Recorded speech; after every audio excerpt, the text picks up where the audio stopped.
In a world where romance can be found in several fictional works, the question might come up of which is the most romantic piece. It's been a discussion that has arced across the centuries, from the writings of the earliest time periods to today, many citing one thing or another as the most romantic book, play, movie, and TV show out there. But which piece wins top prize? What can be said about the romances that are across the centuries and are also very well known? What can be said about this emotion called love that we love to hear about so much? Let's see what I can come up with. So snuggle up, sit back, relax, and let's get started.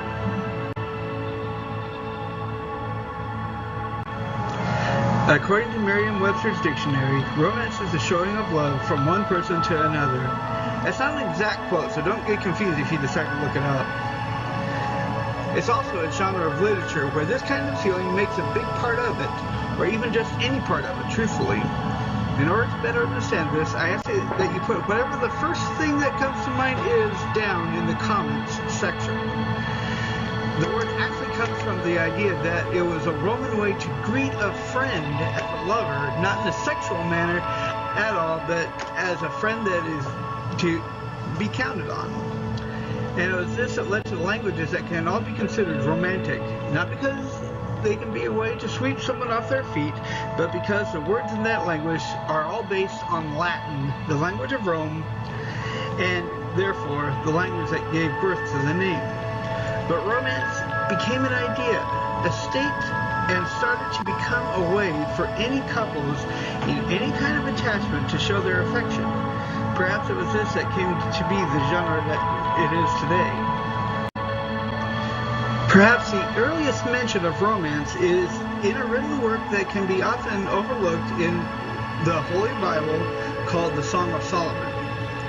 And if you just tried to look it up, it is something that is interesting to find in the middle of the book. I mean, there's very little that can be thought of as actual scriptural writ, but it stays because it's often thought of as an allegory for God's love for us, even though, in my opinion, it's a very loose allegory. The actual coming of the genre, though, marked a period of literature history when the idea of romance was played around with. Of course, one of the best-known romantic writers was William Shakespeare, but it was also in this period that the authentic version of the story of King Arthur and the Knights of the Round Table came out.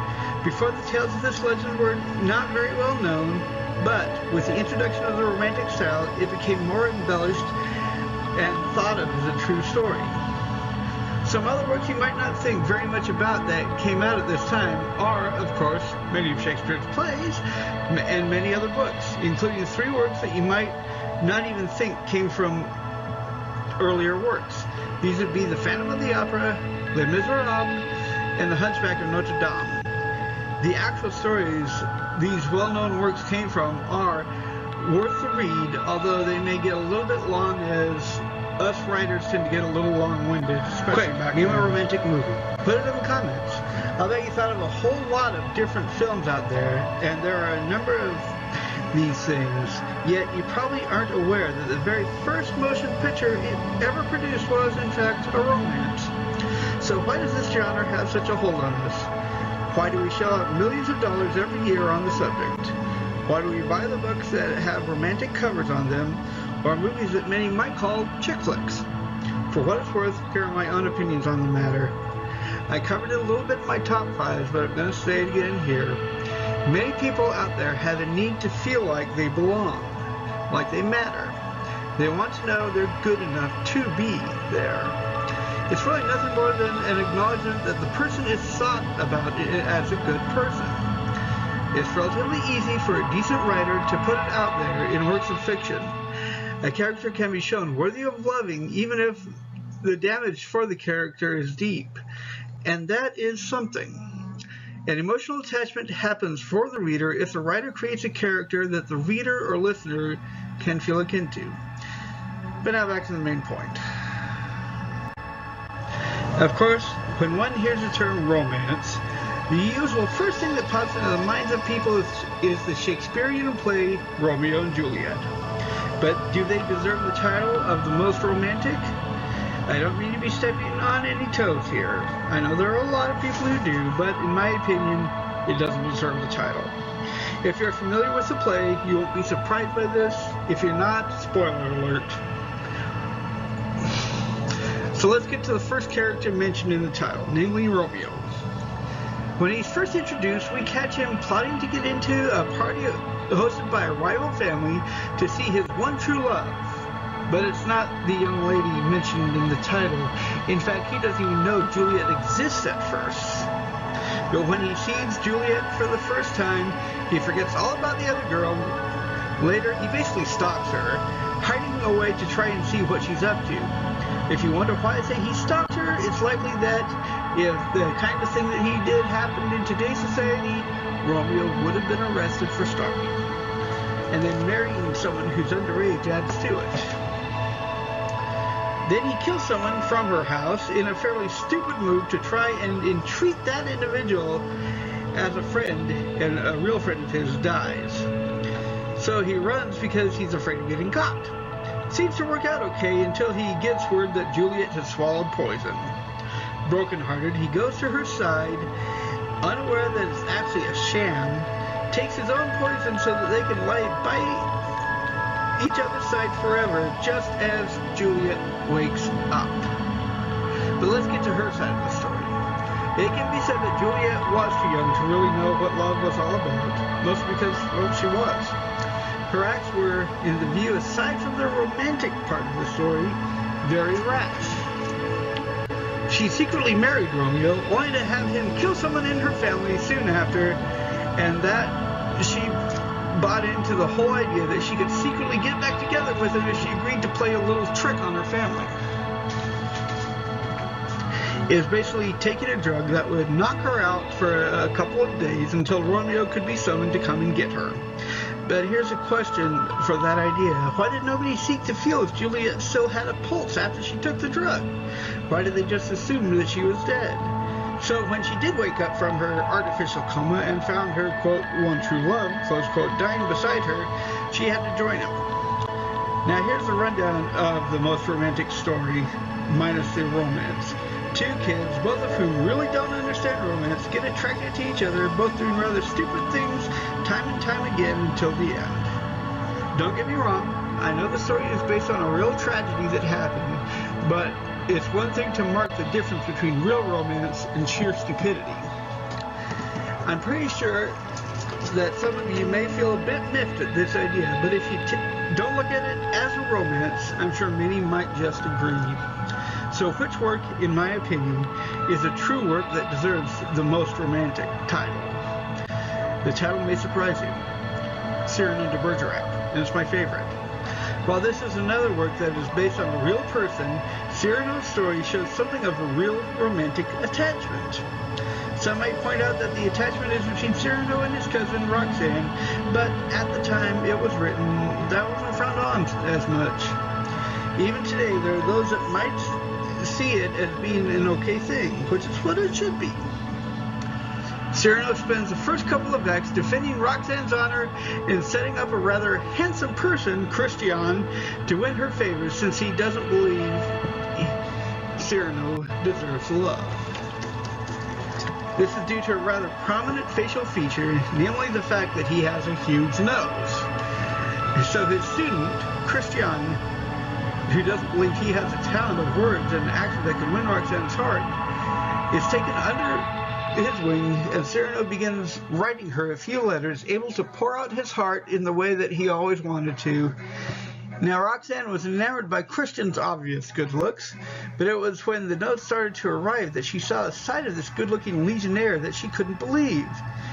In the one instance where Christian tries to go solo, a much more romantic balcony scene than Romeo and Juliet evolved, where Cyrano, acting as Christian, is able to fully seduce Roxanne, able to use the shadows to hide his true face. Of course, Christian and Roxanne get married right away before they're parted because they need soldiers on the front lines of the local war. But the soldiers are rather low on supplies and begin to starve. Yet every day, Cyrano writes 2 letters to Roxanne in Christian's name, and Hearing the plight of those on the front line, Roxanne and one of the mutual friends come in with a carriage secretly full of food for the hungry soldiers. And Roxanne tells Christian something shocking. It's not Christian's looks that she loves anymore. It's his soul as he poured it out in his frequent letters. Christian confronts Cyrano, telling him that he needs to be honest with Roxanne and tell her who really wrote all those words. But as Cyrano nervously tries to tell her, a battle erupts. Roxanne is taken away in a carriage as Cyrano finds Christian dying out in the field. He lies, telling him Roxanne chose him, then gets into the heat of the battle. Years later, Roxanne is in mourning for the soul of the man she loved, carrying his last letter that he wrote as a token. And every week, Cyrano and others come to visit her. He's aged as well, but the last time is something she hadn't expected. He tries to do his usual weekly routine before two of his friends find him, just as he asks to read Christian's final letter. He does so even though the light is getting poorer and poorer, and he even finishes it. This is when Roxanne realizes the truth before he announces that he's been ambushed and he's not going to live much longer. She weeps as he gives his own eulogy, declaring that he helped out some of the best and would be more than surprised if he didn't end up in the same place as other great thinkers. As he begins to lose coherence, he does battle with hidden enemies, fighting until the last before he collapses and Roxanne runs to his side. Now, here's the reason I say it's the most romantic. Cyrano, by his own method, is someone who would be a mind-to-fight competition towards. At first, he's a bit of a blowhard, someone who makes his way by sheer force of character. At the end, though, he's content to let Roxanne mourn the loss of Christian until he lets her know who she had always loved. He knows how much she's hurting, and what she needs isn't a new love of her life, just a friend who can cheer her up and listen to her. He could have told her at any time, letting her know Christian's beautiful soul was still alive. But he didn't. He didn't want to intrude into her believing that Christian's words weren't his own. Which is why it's a beautiful tale of romance, intrigue, and a bit of a shot in the nose for those who would think looks are the only thing that matter. But then, this is my own idea, and not one that many might agree with. It's the ultimate way to show someone you love that you really do care. To sacrifice that love for the sake of the love. I wish everyone a happy Valentine's Day, even if you don't have someone to share it. Watching the latest incarnation, and if you thought I made a good argument on what romance is, give the video a like, comment, and subscription. It doesn't end by the circle with a hat on it. A new Viewpoint will be up next week, and there's a very special Valentine's Day presentation coming very quick.